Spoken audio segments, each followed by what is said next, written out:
Bonjour à toutes et à tous, ravi de vous retrouver ce matin sur France 3 Auvergne-Rhône-Alpes. Aujourd'hui, nous allons explorer un modèle de développement de l'agriculture assez différent avec Rémi Léger. Merci d'être avec nous ce matin. Vous êtes le fondateur de la ferme des Volonteux qui est située à Beaumont-les-Valences, c'est dans la Drôme, une coopérative agricole qui est partagée entre plusieurs activités, notamment le maraîchage, la pépinière, le fournil ou encore le tiers-lieu. Des activités qui sont gérées par des salariés entrepreneurs mais aussi des salariés. Quels sont les avantages de ce modèle ? On va le savoir ensemble tout de suite. So they say, dance for me, dance for me, dance for me, oh, oh. I never seen anybody do the things you do before. They say, dance for me, dance for me, dance for me, oh, oh. Bonjour Rémi, merci d'être avec nous ce matin sur France 3 Auvergne-Rhône-Alpes. Vous êtes le fondateur de la ferme des Volonteux qui est implantée à Beaumont-les-Valences. C'est dans la Drôme, petite ville de 4000 habitants, donc près de Valence, dans laquelle vous avez grandi. En 2011, vous y avez créé une coopérative agricole ultra locale, une CAE, autrement dit, une coopérative d'activité et d'emploi. Quel constat vous aviez fait pour vouloir vous lancer dans cette coopérative et cette aventure d'ailleurs, parce que c'est vraiment une aventure. Bonjour, ouais, c'est vraiment une aventure et le constat, il était j'avais pas une très bonne connaissance de l'agriculture. Et quand je suis arrivé en agriculture, je me suis aperçu que les terres familiales, qui n'étaient pas très grandes, étaient trop grandes pour moi. Et surtout, j'avais des parents qui avaient une entreprise et j'avais pas du tout envie de reproduire un modèle artisanal ou traditionnel. J'avais envie de faire avec les autres et de pas faire tout seul, de me retrouver dans la solitude. C'est dur. Alors vous disiez que vos parents avaient une entreprise, ils étaient un peu agriculteurs mais pas totalement. Ouais. Est-ce que cette approche en fait vous a donné envie justement de développer une agriculture différente ? Eh ben, mon père a été plus réactif, donc ça veut dire qu'il était ouvrier à l'usine et il était paysan les dimanches, les samedis quand il avait du temps. Et mes grands-parents étaient agriculteurs. Il y a eu un vrai saut de génération parce que mon père a été licencié dans fin des années 80. Et ce qui fait que moi, j'ai connu l'agriculture jusqu'à mes 10 ans et après, j'ai plus trop de souvenirs. Ce qui m'a marqué, je crois, c'est... on est toujours à l'endroit où on doit être, je dirais, et c'est les parcours de vie qui nous amènent à ces endroits-là. Le fait d'avoir vu mes parents être vus comme des patrons alors qu'ils étaient des artisans, ça m'a marqué en tant qu'enfant. Et vous ne vouliez pas être vu comme un patron ? Ouais, c'est ça. Et puis de penser qu'on pouvait se passer de l'intelligence de tout le monde me questionnait. Et puis j'ai aussi fait un parcours dans l'insertion pendant 5 ans. Et j'ai vu aussi ce que la société produisait chez les gens. Et je me disais, il doit y avoir d'autres alternatives. Et l'alternative que vous avez choisie, c'est donc la SCOP. Ouais. Quels sont ses fondements ? Eh ben, je dirais que pour simplifier, c'est faire ensemble, plus ou moins. C'est comment on fait ensemble ce que notre société aujourd'hui pourrait faire peut-être tout seul. Mais en fait, il y a des vrais marqueurs de démocratie. C'est chez mes grands-parents, la terre, et pourtant, un homme, une voix. J'ai pas plus de pouvoir au sein de la structure que les autres. Oui, parce que vous êtes sur le site familial, Ouais, c'est cette ça. ferme des Volonteux. C'est la ferme des grands-parents. C'est la ferme des grands-parents, ouais. Et ouais, c'est en général, je dirais, le faire ensemble, la mutualisation de nos outils de production. L'agriculture, c'est un métier quand même vraiment difficile et la structure coopérative, elle permet de partager, de faire ensemble, quoi. Et d'avoir une pluridisciplinarité, on va dire, des activités, parce qu'il y en a... Des activités complémentaires. Pléthore sur place, ce n'est pas uniquement du maraîchage notamment. Quelles sont les autres activités que vous avez réussi à réunir au sein de cette coopérative ? Eh ben, au début, on était les activités premières, c'était arboriculture, maraîchage et le point de vente, puisque ça a toujours été une volonté d'être autonome et de ne pas dépendre d'autres gens. C'est-à-dire la vente la vente de nos propres produits sur la ferme, bien qu'on vend d'ailleurs. Et puis après, au fur et à mesure, on s'est dit pourquoi on ne pourrait pas vivre de façon encore plus rationnelle sur ce même territoire. Donc la ferme fait à peu près 30 hectares et aujourd'hui, il y a de la pépinière, de la céréale qu'on transforme avec la boulangerie. On a une herboristerie, un magasin, de la pédagogie, de l'élevage, donc du maraîchage et de l'arboriculture. Et c'est toujours difficile parce que j'ai toujours l'impression d'en oublier. Ouais, c'est ça, d'en oublier. Et après, les collègues, quand je reviens à la ferme, ils me disent « Ah, tu t'as oublié ça ?» Preuve qu'il y a quand même beaucoup d'activités Ouais, sur beaucoup d'hectares aussi, parce qu'on voit là quelques images à l'écran. C'est un site qui est très étendu et qui porte le nom finalement, cette scope porte le nom du site, les Volonteux. Ouais, c'est ça. Les Volonteux, c'était le nom du quartier. C'est la seule ferme qui est dans le quartier qui s'appelle Les Volonteux. Et après, pour revenir sur l'étendue, c'est des assez faibles surfaces, à vrai dire. Parce qu'en fait, 30 hectares au niveau de l'agriculture aujourd'hui, c'est assez faible, c'est infime. Aujourd'hui, un céréalier, il a 250 hectares, 300 hectares. Nous, on n'a que 30 hectares et on fait vivre 20 personnes, dont 10 associés sur ces 20 hectares. Effectivement, vous parlez d'associés parce que ce sont des entrepreneurs salariés et également il y a des salariés. Comment est organisé ce microcosme ? Eh ben, en fait, on va dire qu'on a un associé par activité. Il peut y avoir des binômes. On a le cas en maraîchage où il y a Sylvain, Martial, Stéphane qui sont associés sur la même activité. Sinon, on essaye d'avoir un associé par activité à minima. Et après, la porte est toujours ouverte entre les salariés et les associés. Il y a toujours une communication et si les salariés veulent devenir associés, c'est toujours possible. Et qu'est-ce que ça change pour eux de travailler pour la coopérative ? Eh ben, en fait, c'est difficile de le dire. C'est difficile de le dire moi parce que j'ai monté cette structure au départ, mais je crois que la ferme, c'est une autre façon de voir le travail et l'agriculture. C'est ne plus être seul, c'est faire ensemble, c'est aussi, on est des rêveurs, quoi. On est des utopistes et on est des faiseurs. On a des idées et on les met en pratique via la structure. Mais rêveurs jusqu'à un certain stade, parce qu'il y a quand même cette notion derrière de rentabilité. Bien entendu, c'est une véritable entreprise avec forcément une économie à tenir, des problématiques au quotidien à gérer. C'est un modèle qui existe ailleurs en France ? Ce format-là, on l'a un peu inventé parce qu'on est allé chercher des bribes à droite et à gauche et on a fait, après les structures coopératives en CAE existent déjà, mais on n'est pas non plus une vraie CAE. CAE, c'est coopérative d'activité et d'emploi. Coopérative d'activité et d'emploi. On n'est pas non plus une vraie CAE standard. Les CAE standards, c'est plutôt pour les métiers du tertiaire où on met en lien, on met ensemble un bureau, une administration, enfin des fiches de paye, etc. Nous, on met tout ensemble, on fait tous nos choix ensemble, et après, on responsabilise les gens au maximum et on sert de leur propre intelligence. Et vous dites tout ensemble parce que, en fait, vous avez augmenté quand même bien sûr, l'accueil des collaborateurs. Vous êtes passé de 3-4 salariés à une vingtaine aujourd'hui. Est-ce que pour vous, là, la coopérative a atteint sa taille maximale ? Oui, je dirais que c'est une taille raisonnable. Si on m'avait demandé il y a 10 ans, j'aurais jamais dit qu'aujourd'hui on serait plus de 20 à travailler sur cette ferme. Mais il y a la place et ce qui est génial, c'est de voir qu'il y a encore des gens qui veulent venir nous voir, qui veulent aussi arriver de salariés et monter comme associés. Ça fait chaud quoi, de se dire en fait on est une alternative possible. Parce que ça améliore leur confort de travail aussi, de se retrouver tout seul, de pouvoir compter sur les autres. Je pense qu'on est des animaux sociaux, les humains, et qu'on a un peu oublié des fois ça, et qu'en fait on aime être avec les autres, même si les autres nous horripilent par plein de façons. Mais on aime et on a besoin des autres, et c'est ce qu'on oublie. Et le fait de faire ensemble, c'est aussi d'être plus solidaire, et dans les moments de crise, tout à l'heure, avant, on a parlé du gel de 2021 où on perd tout.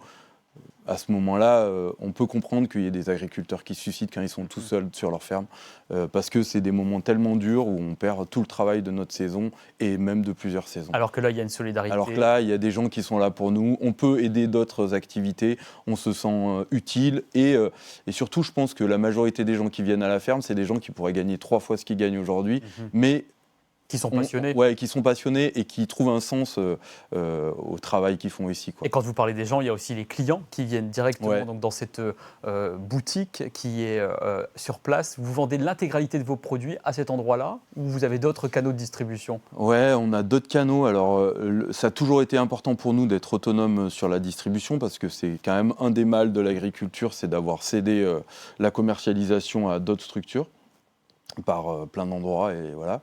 Donc on a toujours eu le magasin comme premier outil d'accueil des gens mais aussi de commercialisation. Et puis on fait un marché sur Valence le mardi soir, un marché de producteurs et après on vend aussi à d'autres épiceries, on fait des palettes. Voilà, on le fait de moins en moins parce que en fait, moins on bouge et mieux on se porte, à vrai dire. C'est quand même assez confortable de ne pas faire des kilomètres et de connaître aussi les gens à qui Et on c'est de vend. cette épicerie, ce magasin épicerie que vous tirez l'essentiel de vos revenus. Néanmoins, ce n'est pas suffisant. Vous avez lancé en juin dernier une campagne de financement participatif sur le site internet mimosa.com. Pour quelles raisons vous l'avez lancé cette campagne? Et ben en fait, l'agriculture, ces 80 dernières années, on l'a cantonné à une fonction juste, c'est de la production. Alors qu'en fait, pour de vrai, les humains, ils sont sédentaires depuis 10 000 ans et l'agriculture ne servait pas qu'à ça. L'agriculture, c'est de l'échange, c'est de l'accueil, c'est plein de choses différentes. On a souvent opposé, et on l'entend souvent dans les médias, agriculture et environnement. Pour de vrai, pendant ces 10 000 ans, les gens, avec le bon sens, ils faisaient attention à la nature, à l'eau, Et vous, c'est ce que vous faites à leurs d'ailleurs. ressources. Et c'est ce que nous, on essaye de reproduire aujourd'hui. Et donc... Vous êtes en et donc, agriculture biologique. on est bien sûr en agriculture biologique, mais en gros, l'agriculture avait diverses fonctions et aujourd'hui, on l'a cantonné juste à la fonction de production. Et donc, toutes ces fonctions qui sont l'accueil des gens, créer de la biodiversité, avoir du lien social, tout ça, ça coûte de l'argent. Et pour de vrai, on a des telles marges de manœuvre qui sont faibles en agriculture que c'est on l'a fait nécessaire pendant d'avoir une longtemps campagne. avec nos propres deniers. Et puis, il y a un moment où, 2022-2023, ça a été des moments plus difficiles, un peu la crise de la bio. Et donc, on a demandé aussi un coup de main aux citoyens et pour aussi redonner le pouvoir aux gens de dire, nous, l'agriculture, ça ne nous concerne pas que nous. Ça concerne vous l'ensemble des aussi parce que citoyens. vous consommez. Voilà, c'est ça. Et l'agriculture, c'est vraiment un outil qui devrait être un outil à l'ensemble des citoyens, quoi. Et que vous appelez une révolution sociétale.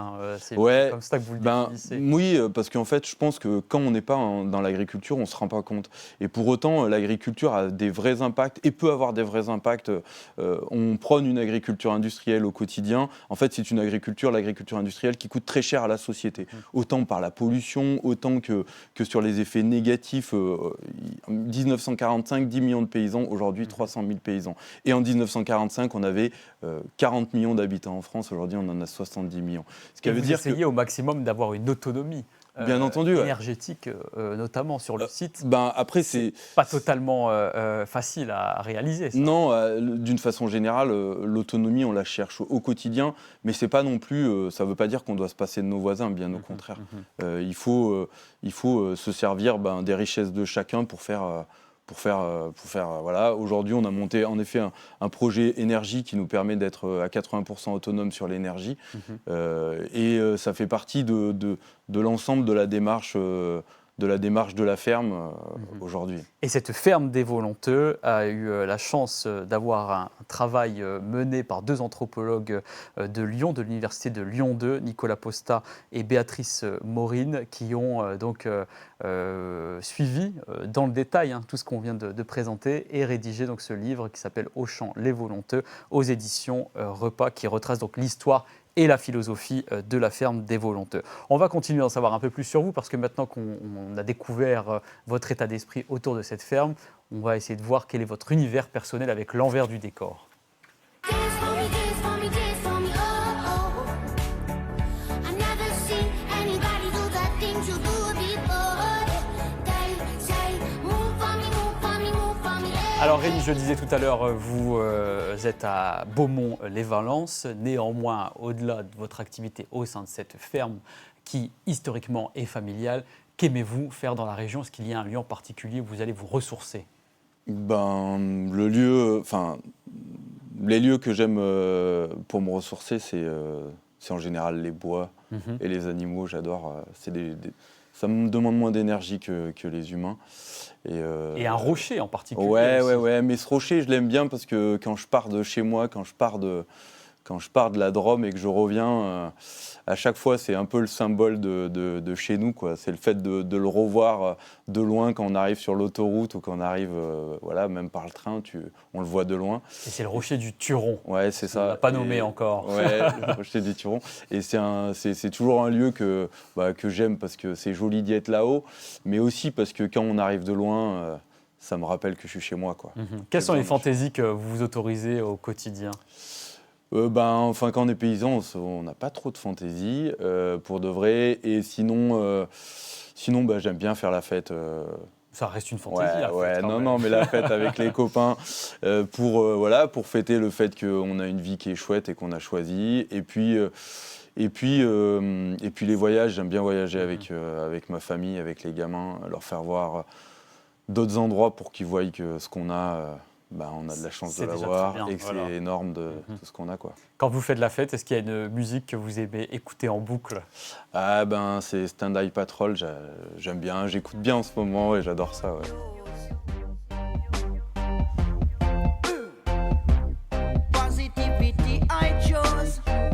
Ça met tout de suite dans une atmosphère un peu planante, on va dire. Ouais, c'est planant et en même temps c'est dynamique, c'est entraînant, ça. J'aime bien. Par exemple, avant de venir ici, j'avais envie d'écouter ça. Ça me met dans l'énergie. Non, parce que j'avais oublié un casque. Mais au moins, vous l'écoutez dans l'émission ce matin, c'est déjà pas mal. Voilà, cool. Le livre que vous avez adoré, que vous avez lu ces derniers temps, c'est lequel ?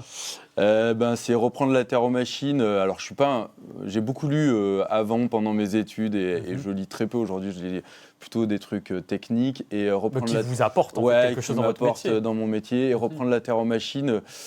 C'est l'atelier paysan et c'est surtout une prise de recul sur ces 100 dernières années, la perte d'autonomie des paysans, qu'est-ce que ça signifie les machines et qu'est-ce que ça impact dans la vie des paysans, derrière tout ce qu'on peut voir, les gros tracteurs, etc., quoi. Et on va en parler dans quelques instants parce que ce livre a été publié en 2021, vous le disiez, par l'atelier paysan. Et on va recevoir dans une poignée de minutes, maintenant on la voilà à l'image, c'est Arina Souza, chargée de mission du pôle animation et sociétaire de l'atelier paysan, une coopérative qui permet l'autonomie technique des paysans et paysannes en concevant à la fois des outils et matériels agricoles. C'est à Renage en Isère. Ce sera dans quelques minutes. Mais avant, question suivante, évidemment, toujours pour découvrir votre univers. Est-ce qu'il y a un événement historique auquel vous auriez aimé participer ?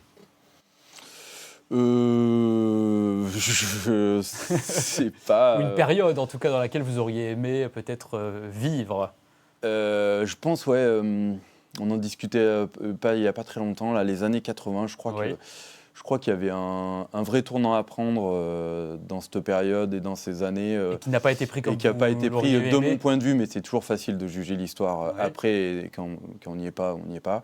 Mais il y avait des vrais choix et des vrais qui auraient pu être pris pour l'autonomie de la France, de l'agriculture, du monde.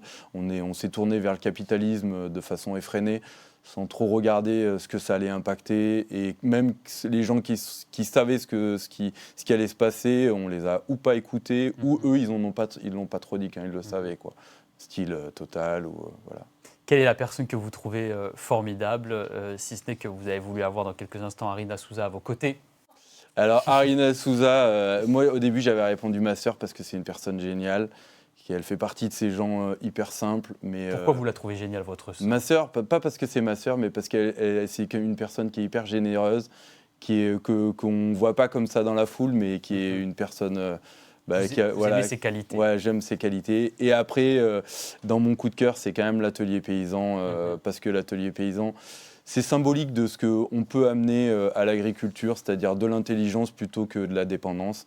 Et l'atelier paysan, il propose de former des paysans à l'autonomie, à la soudure, et on va à voir bricolage. Comment exactement. C'est Arina qui va nous présenter tout cela tout de suite. Dance for me, dance for me, dance for me, oh, oh. I never seen anybody do the things you do before. They say, move for me, move for me, move for me, hey, hey. Marina, bonjour, merci d'être avec nous. Vous voyez, Rémi a failli tout présenter, mais on a encore un peu de temps pour développer correctement cet atelier paysan. Vous êtes la chargée de mission du pôle animation et coordinatrice de l'essaimage. C'est donc à Renage en Isère. Vous êtes aussi sociétaire d'ailleurs de cet atelier paysan. C'est une coopérative qui a été créée désormais il y a 15 ans, qui permet l'autonomie technique des paysans et paysannes en concevant, on va le voir, des outils et matériels agricoles. Vous allez en quelque sorte à rebours des technologies qui dépossèdent. Qu'est-ce que cela veut dire ? Ok.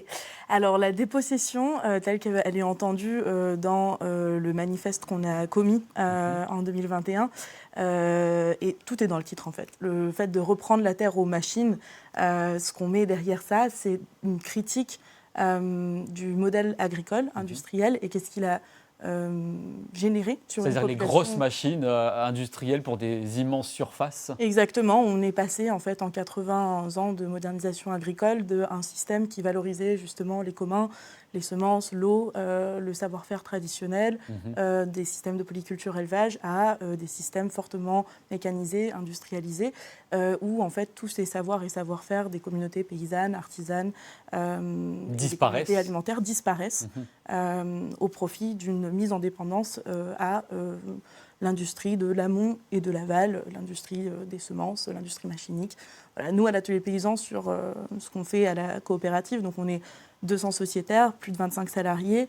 On a 3 antennes, du coup, en Auvergne-Rhône-Alpes, Bretagne et sur l'antenne sud en Occitanie, où, en fait, au quotidien, ce qu'on fait, c'est de former à l'autoconstruction et donc à une reprise collective de pouvoir, de décision sur comment construire ces outils et s'autonomiser à l'échelle des fermes. C'est-à-dire ne pas faire appel à des industriels, mais concevoir soi-même des équipements, et notamment ça passe par des bâtiments entre autres. Hein. Oui, c'est du matériel et du bâti agricole. Ouais.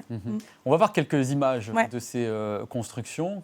C'est-à-dire que celles et ceux qui participent, ce ne sont pas leur métier de base, en fait, les métiers qu'ils peuvent exercer là, pour construire ces machines ou ces bâtiments. Comment vous les formez ? Alors, du coup, l'atelier paysan, je veux dire, le monde paysan n'a pas attendu l'atelier paysan pour faire de la bidouille et de la bricole paysanne. Enfin, en fait, justement, nous, ce qu'on vient faire, c'est du coup créer des situations d'apprentissage collectif, de co-apprentissage entre pairs, où en fait les paysans et les paysannes sont eux-mêmes les concepteurs des outils. On n'arrive pas comme un bureau d'études à venir de manière descendante leur expliquer c'est quoi les choses à faire en fait. C'est au contraire, on construit ensemble de l'idée, du cahier des charges jusqu'à la mise en plan, le prototype qui ensuite sera diffusé. Et tout ça, ça devient un patrimoine commun. Du coup, qui est partagé auprès d'autres paysans qui n'ont pas obligatoirement, eux, les compétences dans ce domaine. D'usagers et d'usagères, mais en fait, oui, c'est le fait de pouvoir se réunir collectivement. Je veux dire, tous nos outils, ils sont faits de manière, ils sont conçus de manière à pouvoir être faits avec une meuleuse, un poste à souder, une perceuse. Enfin, c'est finalement s'équiper à l'échelle de sa ferme avec ce matériel-là pour pouvoir autoconstruire. C'est ce qu'on défend, c'est ça qui permet l'autonomie. Et ça n'est pas du bricolage, bien évidemment, ni de l'amateurisme. Hein. Lorsque c'est fabriqué et construit, ça reprend parfois des machines qui étaient peut-être un peu oubliées. Oui, tout à fait. En fait, nous, la manière dont on fonctionne, c'est on part en fait de cette l'idée, c'est le recensement. Le recensement des innovations paysannes. Comme là, par exemple, ce que l'on voit à l'image. Alors, du coup, ça, Rémi, tu pourras en parler. C'est du coup les outils de traction animale. Les chantiers de conception de ces outils-là ont été faits notamment aux volonteux.